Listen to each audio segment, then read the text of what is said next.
Hello नमस्कार दोस्तों, आपका बहुत बहुत स्वागत है हमारे यूट्यूब चैनल आर्या एग्जाम्स में। दोस्तों, हम मध्य प्रदेश मिडिल टेट वर्ग 2 विज्ञान वर्ग के क्वेश्चन सेट कर रहे हैं। तो यह हम दूसरा क्वेश्चन सेट लेके आए हैं जिसमें भी 15 क्वेश्चन हैं। तो दोस्तों आइए और देखते हैं इन 15 क्वेश्चन में से आप कितने का उत्तर सही दे सकते हैं और हमें कमेंट करके ज़रूर बताइएगा।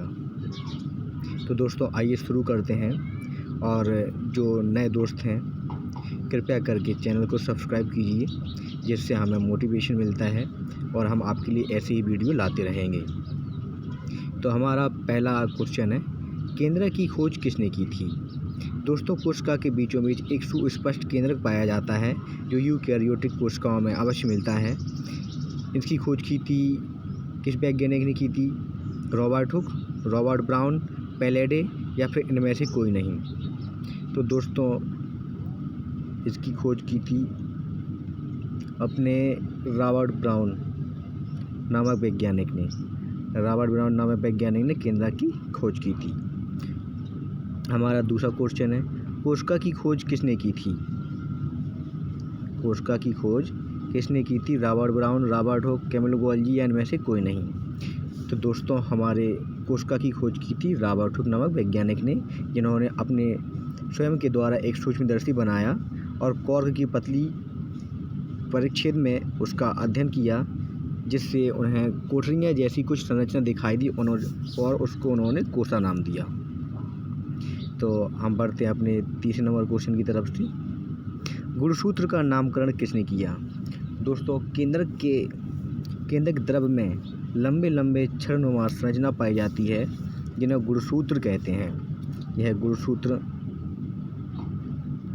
जेनेटिक सूचनाओं को ले जाने के लिए महत्वपूर्ण होते हैं। तो बताइए गुणसूत्र की नामकरण किसने किया है? फ्लेमिंग ने, अल्टमान ने, बाल्डियर ने, इनमें से कोई नहीं। तो दोस्तों बाल्डियर नामक वैज्ञानिक ने, साइंटिस्ट ने गुणसूत्र का नामकरण किया है। इसके बाद आता है अपने चौथा नंबर का क्वेश्चन, लाइसोसोम की खोज किसने की है? लाइसोसोम बहुत ही एक इम्पोर्टेंट रचना है जिसे शरीर की आत्मघाती कोशिका की आत्मघाती थैली के नाम से भी जाना जाता है, क्योंकि इसमें ऐसे खतरनाक पाचक एंजाइम होते हैं जो पूरी कोशिका को ही पचा लें। इसकी खोज किसने की? स्लाइडिन ने, थियोडोर स्वान ने, डी डुवे ने या फिर इनमें से कोई नहीं। दोस्तों इसकी खोज की अपने डी डुवे नामक महोदय ने। इसके बाद आता है 5वें नंबर का क्वेश्चन, रचना के आधार पर कोशिकाओं के कितने प्रकार होते हैं?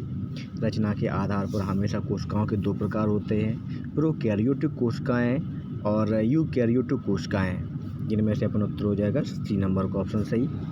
प्रोकैरियोटिक कोशिकाओं को आदिम कोशिकाएं, प्रारंभिक कोशिकाएं कहा जाता है, जिनमें कुछ झिल्ली युक्त अंगों का अभाव होता है, और यूकैरियोटिक कोशिकाएं सुविकसित कोशिकाएं होती हैं। 6वें नंबर का क्वेश्चन है, यूकैरियोटिक कोशिकाओं में विभाजन होता है। विभाजन किस प्रकार कैसे होता है? यूकैरियोटिक कोशिकाओं में विभाजन विखंडन के द्वारा होता है, मुकुलन के द्वारा होता है, समसूत्री विभाजन होता है या इनमें से कोई नहीं। तो दोस्तों यूकैरियोटिक कोशिकाओं में समसूत्री विभाजन होता है। विखंडन, मुकुलन ये वाले विभाजन होते हैं प्रोकैरियोटिक कोशिकाओं में, जो निम्न जीवों में पाई जाती हैं, और यूकैरियोटिक कोशिकाओं में समसूत्री विभाजन, अर्धसूत्री विभाजन देखने को मिलता है। तो इसका अपना आंसर होगा क्वेश्चन नंबर 6 का सी। क्वेश्चन नंबर 7, चिकनी अंतःप्रद्रव्य जालिका किसका स्राव करती है?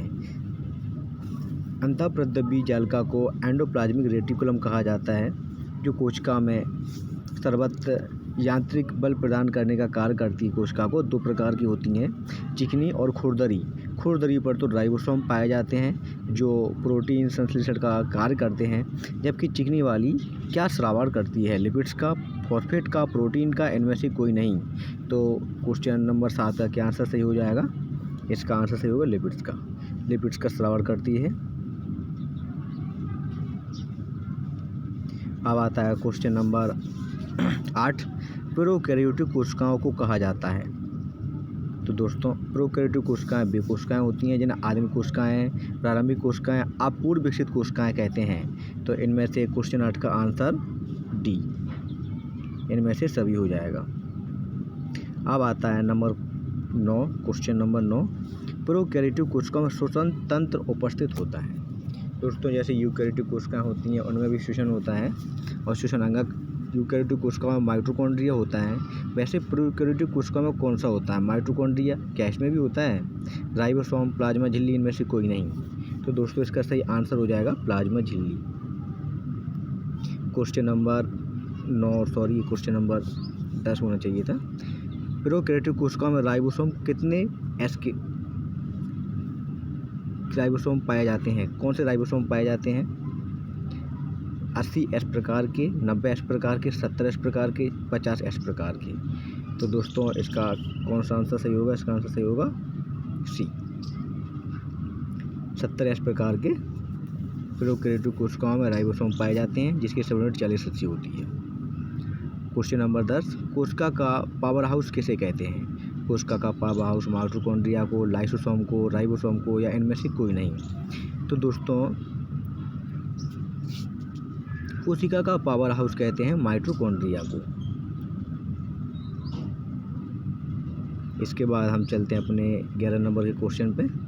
कोशिका का आत्मघाती थैला किसे कहा जाता है? दोस्तों हमने पहले बताया था आपको कि लाइसोसोम एक ऐसी रचना है जिसमें पाचक एंजाइम भरे होते हैं और इसी को आत्मघाती थैला कहा जाता है क्योंकि यह पूरी कोशिका को पचाने की शक्ति रखती है। तो इसका आंसर अपन लाइसोसोम हो जाएगा, सभी जानते हैं।